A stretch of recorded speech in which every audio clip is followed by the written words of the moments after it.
Olá, eu sou o professor Rodrigo Cordeiro. Nessa quarta parte da série sobre eletroquímica, estudaremos o fenômeno da eletrólise e sua aplicação na produção industrial de um importante metal, o alumínio. Sabemos que nas células galvânicas, reações de oxirredução espontânea são usadas para produzir trabalho elétrico. Vimos o exemplo da célula de cobre e zinco, que obedece à seguinte reação e gera uma tensão de 1,10 volts nas condições padrão. As células eletrolíticas, que estudaremos nessa aula, seguem o princípio oposto. Nelas, uma reação de oxirredução não espontânea é forçada a acontecer mediante aplicação de trabalho elétrico sobre o sistema. A reação inversa, de redução do zinco e oxidação do cobre, não é espontânea. Isso é indicado pelo sinal negativo da diferença de potencial. Para que essa reação ocorra, precisamos aplicar sobre o sistema uma tensão de 1,10 volts. Um dos exemplos mais comuns é a eletrólise de uma solução aquosa de cloreto de sódio. Ela pode ser feita da seguinte forma. Numa solução de cloreto de sódio, contendo seus íons dissociados, imergimos 2 eletrodos de platina.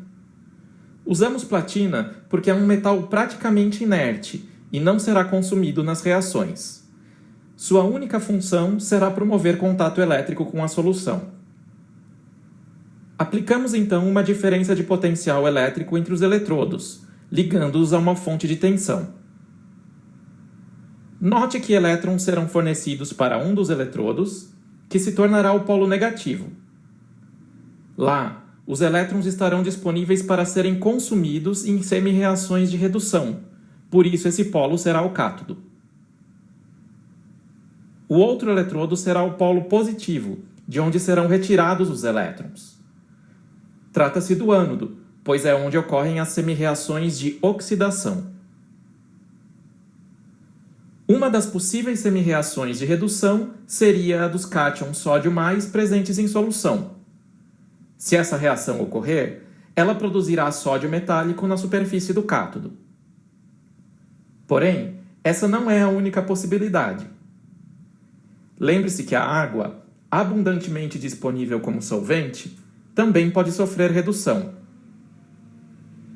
A semi-reação de redução da água leva à formação de gás hidrogênio, e se manifesta através da formação de bolhas sobre a superfície do cátodo. Compare os potenciais padrão de redução dos cátions sódio e da água e responda: qual das duas semi-reações é mais favorável? A redução da água é muito mais favorável. Por isso, na presença de água, não conseguiremos produzir sódio metálico por eletrólise. A princípio, 2 semi-reações de oxidação seriam possíveis: a do cloreto, gerando gás cloro, e a da água, gerando gás oxigênio. Os potenciais padrão, apesar de próximos, favorecem a oxidação da água. Porém, lembre-se que muitos processos ocorrem fora das condições padrão. Há uma série de fatores a serem levados em conta, como as concentrações de reagentes e produtos, o pH do meio, o material de que é feito o eletrodo e efeitos de difusão das espécies envolvidas. Por isso, é comum que consigamos gerar quantidades apreciáveis de gás cloro na eletrólise de uma solução aquosa de cloreto de sódio. De fato, um processo muito similar é utilizado na indústria para produzir o cloro empregado em produtos de limpeza e desinfetantes. Antes de continuarmos, é importante que você atente para a terminologia adotada nas células galvânicas e eletrolíticas. Repare que em ambas, o cátodo é o polo da redução e o ânodo é o polo da oxidação. O que muda são os sinais dos eletrodos, que devem ser condizentes com a direção do fluxo de elétrons. Outra aplicação da eletrólise é na chamada eletrodeposição. Muitas vezes, Desejamos recobrir um metal com uma fina camada de outro metal, para fins estéticos ou de proteção. Suponha que queiramos recobrir uma peça metálica com cobre. Preparamos uma solução aquosa de um sal de cobre, contendo íons cobre 2+, e imergimos a peça. Junto, colocamos uma barra de cobre metálico e ligamos os dois metais a uma fonte de tensão, fazendo com que a peça seja o polo negativo, o cátodo, e o cobre seja o polo positivo, o ânodo. Sobre a superfície do cátodo, os cátions cobre 2+ receberão elétrons e sofrerão redução a cobre 0, formando uma fina camada deste metal sobre a peça. No ânodo, a oxidação do cobre metálico repõe os cátions cobre 2+ na solução.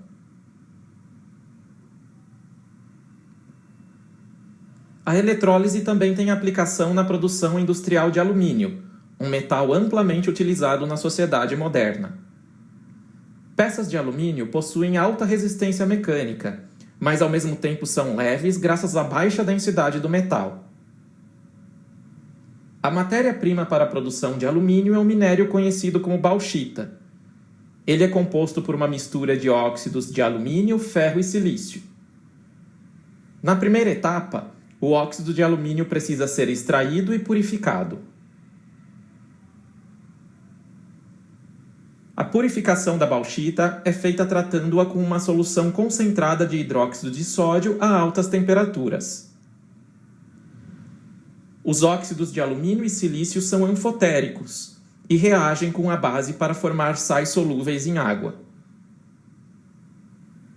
O óxido de ferro é básico e permanece sem reagir como corpo de fundo, podendo ser separado por um processo de filtração. A seguir, a alcalinidade da solução é reduzida por borbulhamento de dióxido de carbono, um óxido ácido, causando precipitação de hidróxido de alumínio. O hidróxido de alumínio é então separado e decomposto termicamente, dando origem ao óxido de alumínio. Completada essa primeira etapa de purificação, a segunda etapa consiste na eletrólise do óxido de alumínio. A princípio, poderíamos pensar em alguma forma de solubilizar o óxido de alumínio em água, gerando íons Al3+, e então reduzi-los a alumínio metálico via eletrólise. Porém, isso não é possível. Você consegue imaginar por quê? Uma dica: compare os potenciais padrão de redução do alumínio e da água. A água possui maior tendência de sofrer redução, por isso a eletrólise em meio aquoso produzirá hidrogênio ao invés de alumínio. A solução é eliminar a água, fazendo o que chamamos de eletrólise ígnea. Na eletrólise ígnea, o eletrólito é aquecido até o seu ponto de fusão. No caso do óxido de alumínio, teremos um líquido iônico composto apenas por ânions O2- e cátions Al3+, sem a água para competir. Mesmo assim, ainda existe um desafio a ser vencido. O óxido de alumínio possui um elevadíssimo ponto de fusão, o que tornaria o processo economicamente inviável. Até o século XIX, o alumínio era mais caro que ouro, tamanha a dificuldade de obtê-lo. Próximo à virada para o século XX, foi desenvolvido um processo revolucionário que permitiu produzir alumínio a baixo custo. Descobriu-se que na presença do mineral criolita, hexafluoroaluminato de sódio, o óxido de alumínio forma uma mistura com um ponto de fusão significativamente menor, tornando economicamente viável a eletrólise ígnea. A mistura fundida de óxido de alumínio e criolita é preparada num recipiente de aço.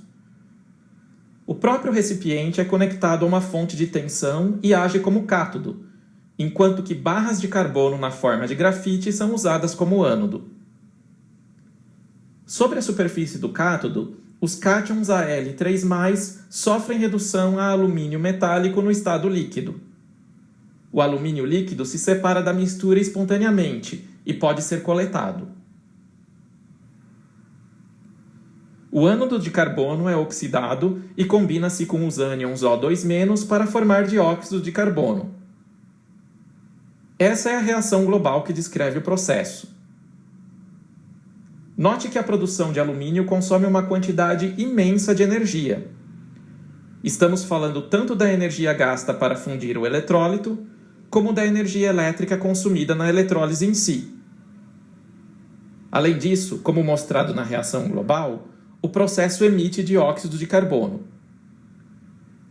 Por isso, a reciclagem do alumínio é muito importante, pois contribui para a economia de energia e a diminuição das emissões de dióxido de carbono. Estamos chegando ao final dessa aula.